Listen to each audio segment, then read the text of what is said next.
the Magnificent Seven from 1960, written by Elmer Bernstein for the movie of the same name. It's also from that cigarette commercial. I'm going to play the familiar 12 measure part in the key of G.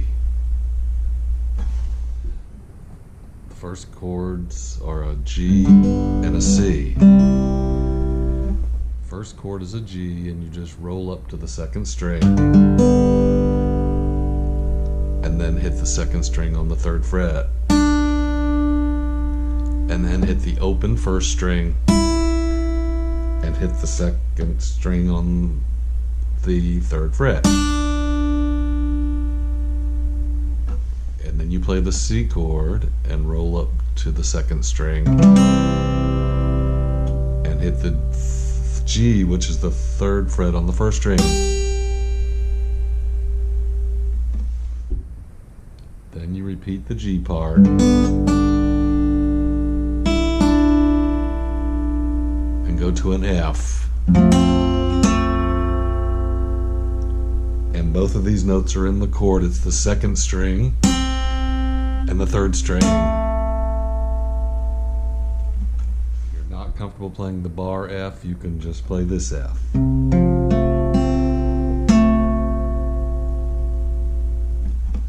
So far through the F, we have a G, C, G, F.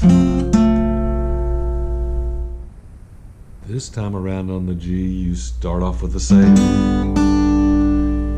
two notes, and then you go to an E minor.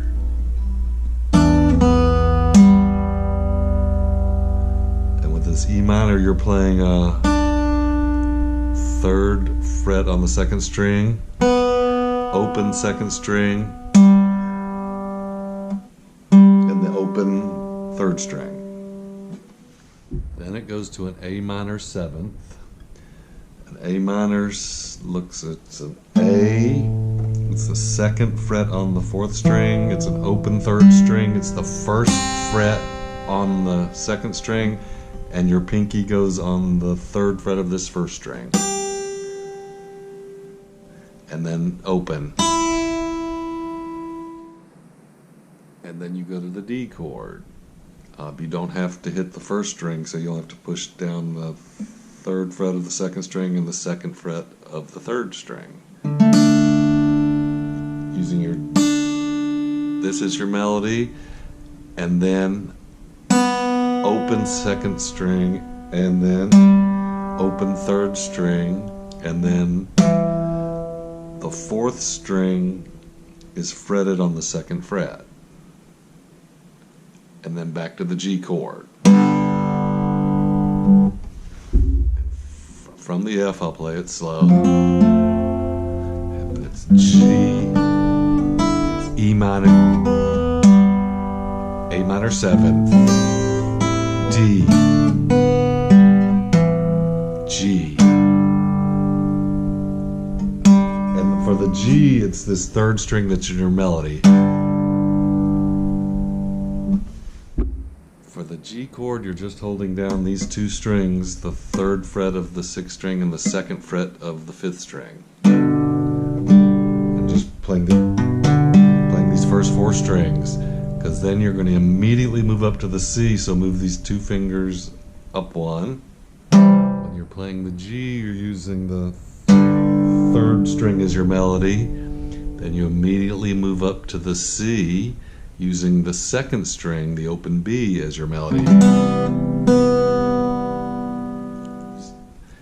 And then you move up to the D chord, just hitting these two notes, the open fourth string and the second fret on the third string. And then back to the G.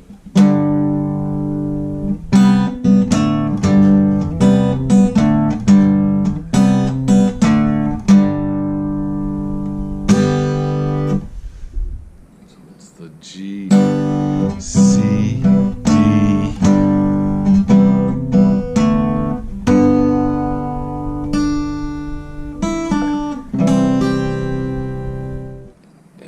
this group of G, you hit 4 notes all in a row. In this group of C, you hit 4 notes in a row.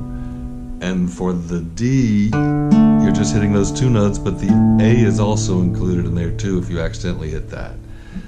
The reason I mention that is good for strumming.